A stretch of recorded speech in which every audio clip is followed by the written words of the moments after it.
You ask Tiger to solve. This deals with linear equations with one unknown.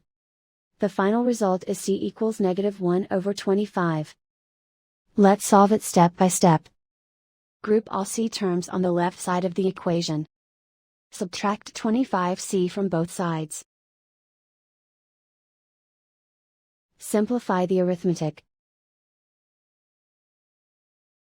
Group like terms. Simplify the arithmetic. Isolate the c.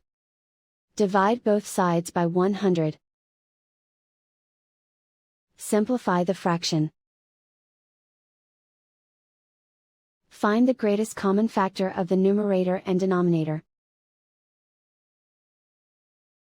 Factor out and cancel the greatest common factor. And so the final result is c equals -1/25.